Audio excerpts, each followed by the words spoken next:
자, 이제 그래서 고추의 생리적인 특성을 보면요. 고추는 뿌리 온도가 18 내지 한 20도 정도에서 가장 잘 자라는 온도다. 여러분들이 제일 여름철에 고전하는 이유가 뭐냐?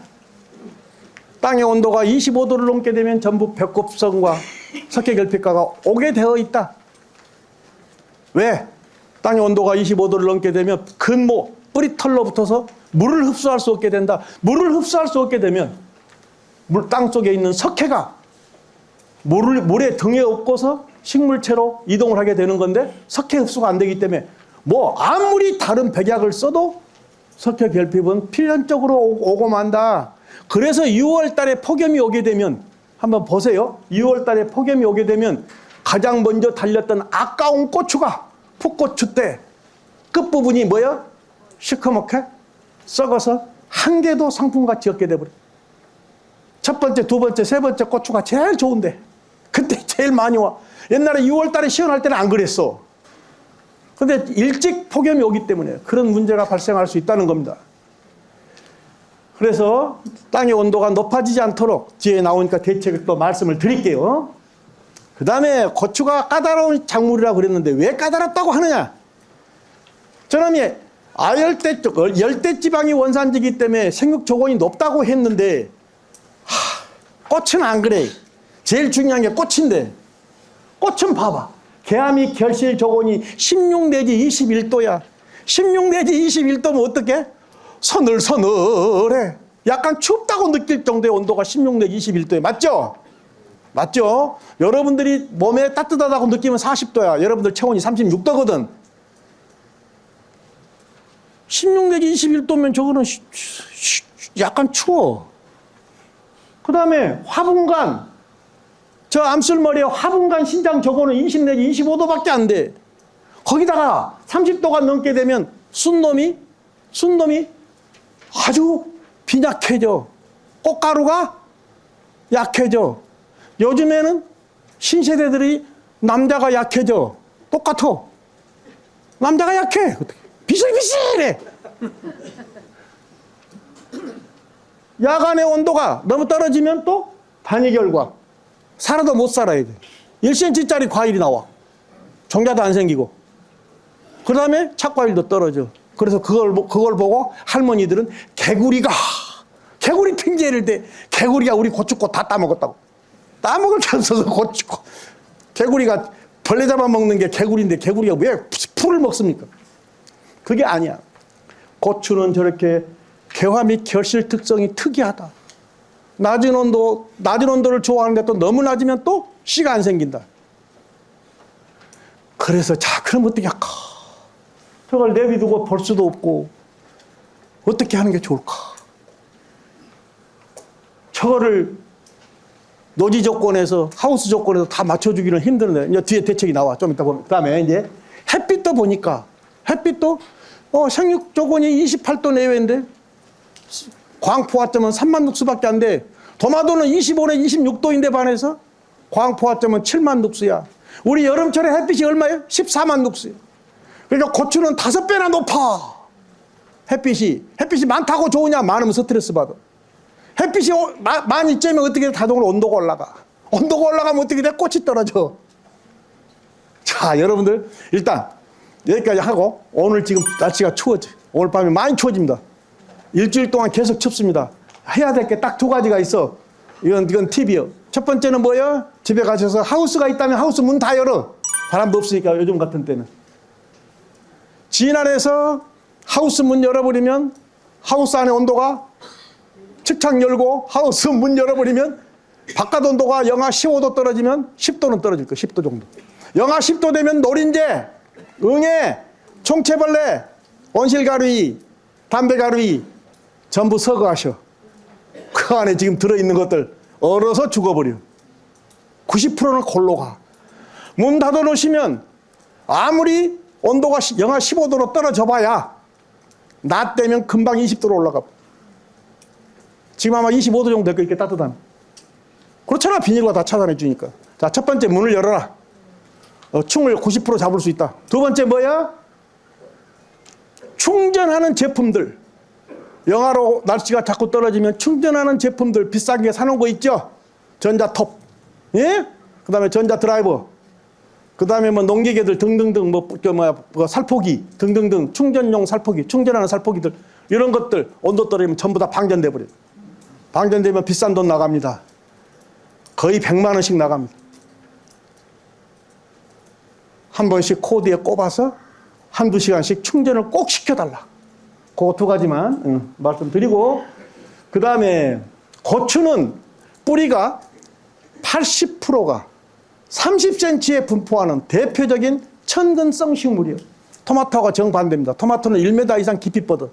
그러니까 토마토가, 여러분들 생각해봐, 머릿속으로. 토마토가 더 관리하기 쉬운가, 고추가 더 관리하기 쉬운가? 고추가 훨씬 더 관리하기 어렵죠.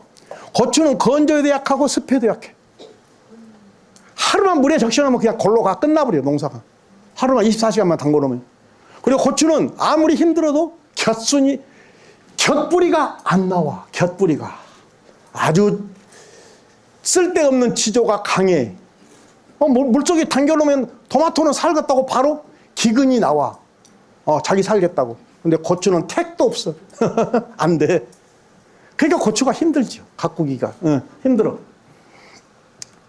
그 다음에 여기 전기전도도 나오고 여러 가지 나와 있는데요. 이렇게 오늘같이 한 200여 분이 오셨으면 제일 안타까운 게 그거예요. 나도 미스가 있었는데 우리 한진주 씨한테 이야기를 해가지고 여러분들 고추 내년에 재배할 밭에 흙을 떠오라고 말씀을 드릴 걸. 그럴 걸. 자, 오늘 가시면서 전부 다 시료봉투 갖고 가셔가지고요. 다음에 또 모임 있죠? 이제 고추만 듣는 게 아니잖아요. 여러분들 강의 들을 때 꼭 갖고 오셔서 센터에다 던져 놓으세요. 그러면 토양 정밀 검정 다 해드립니다.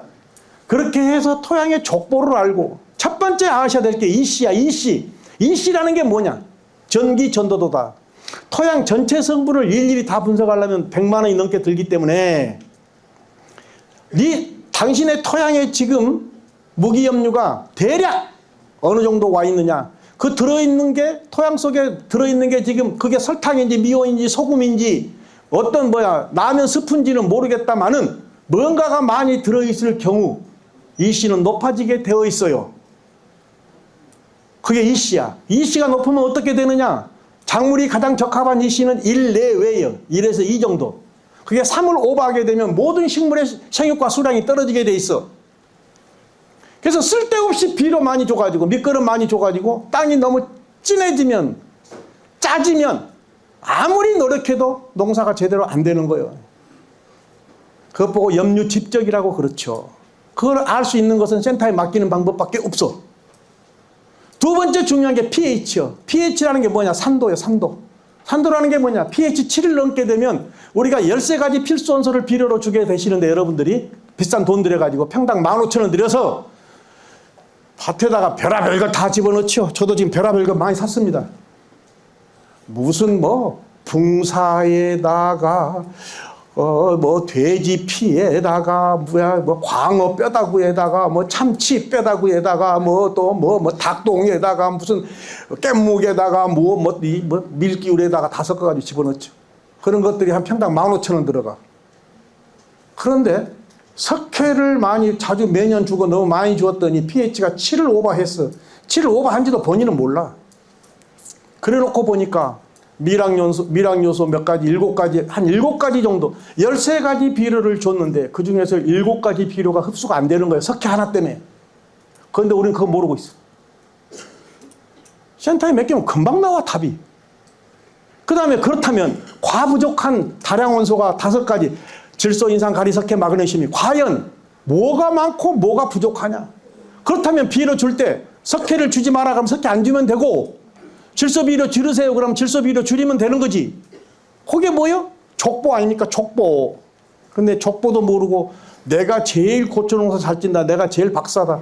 몰라, 박사가 될지는 모르겠으나 불과 몇 년 지나고 나면 망해도 왜 망한지도 모르지. 꼭 맡겨서 알고 농사를 지어야 된다. 비료를 줄일 것은 줄이고 더 줄 것은 더 줘야 되지 않겠습니까? 자, 요거야, 이제 요거. 고추가 아까 그렇게 개화습성이 온도에 까다롭다고 했는데, 뜨거워도 안 되고 추워도 안 된다고 했는데, 요놈들을 가만히 보니까 고추꽃의 특성을 보니까, 오늘 이제 오셨으니까 막걸리 한 잔씩 하실 수 있으시겠지만, 막걸리 한잔하고 요놈이 땀을 넘어 남의 집으로 들어가. 그 있잖아, 옛날에 한량들 코치 그 집으로 금방 가면 좋은데 꼭 이상한 데를 가. 그게 10개 중에서 3개가 그래. 고추는 30%가. 그것 보고 뭐라면 타가수정. 맞아. 그게 외도를 30%가 해. 여러분들이 현장에서 뭐를 보실 수 있냐 하면 오이막고추하고 청양고추를 딱 심었어. 집에서 먹겠다고 청양고추는 양념용으로 20주를 심고 오이막고추는 30주를 심었어. 장아찌도 먹고 된장에 찔러서 드시겠다고. 그러는데 청양고추 옆에 있는 오이막고추가 크기는 생긴 거는 오이막고추인데 맛은 청양보다 5배는 매워. 그런 거 나온 거 보셨죠? 그게 이놈이 뭐예요? 땀을 넘어간 거예요. 그 특성을 착화시키는데 이용을 해보자. 고추꽃을 보니까 딱 검사를 해보니까 꽃가루가 이게 순놈이 가장 잘 날아다니는 시기가 언제냐면 아침 6시부터 오전 10시까지야. 그 가운데 딱 자르니까 뭐예요? 8시. 6시에 일어나 하긴 좀 미안하잖아, 여러분한테. 8시까지 잠자고 있는 사람은 그거 사람도 아니요. 그렇죠? 6월달, 7, 8월달 꽃필 때, 고추 꽃필 때 10시까지, 12시까지 잠자고 있는 사람, 그게 사람의 짐승이지. 그거 왜 그랬을까? 저녁에 술 먹었거나 고스톱 쳤기 때문에. 8시면 일어나셔가지고 늦어도 6시 일하면 더 좋고 일어나셔서 가서 고추 줄을 잡고 흔들어 주자. 시설 내에서는 효과가 더 좋다. 그것 보고 전문 용어로 진동수분이라고 한다. 타가수정 습성을 최대한 활용하자. 거기다 아침에는 뭐예요? 온도가 낮잖아. 그 시기에 꽃가루가 서로 묻어서 결혼을 시키고 씨가 맺도록 해줘야지. 씨가 맺혀야 빨리빨리 크고 잘 크니까. 씨가 맺혀야. 오케이? 하실 수 있죠? 하실 수 있죠? 보통 꽃이 노지 재배 시에는 한 나무에서 300개든지 400개가 피어.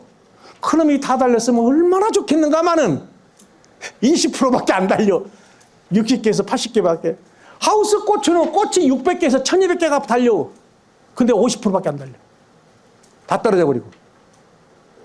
이게 비극이죠. 저는 하우스 고추를 1200개 꽃피는 것 중에 1100개까지 착화시켜 본 사람이요. 한 주만 가지고 조사한 게 아니라 한 50주 조사해서. 된다. 착화 증진 방안, 착화수가 많은 품종을 선택하시고, 아까 꽃 화기 형성에 적합한 환경에 대한 이해를 하고, 그걸 최대한 만들어주려고 노력을 하고, 그 다음에 꽃가루가 가장 많이 날아다니는 시기에 손으로 흔들기 싫으면 발로 차서라도, 축구볼이라고 생각을 하고, 발로 차서, 안 되면 골프채 갖고 가서 휘둘러서라도 고추꽃이 터지도록 아침 8시에 가서 좀 흔들어 주셔라. 농담으로. 그때까지 안 일어난 사람은 사람도 아니라고. 아저씨가 못 가시면 아주머니라도 꼭 일어나서 가셔야 된다. 고추는 표토에 약 40cm, 40cm까지도 아니고 3, 40cm까지 해서 80%가 분포하는 대표적인 정근성 식물이라 무지 재배하기 힘들다고 그랬고요.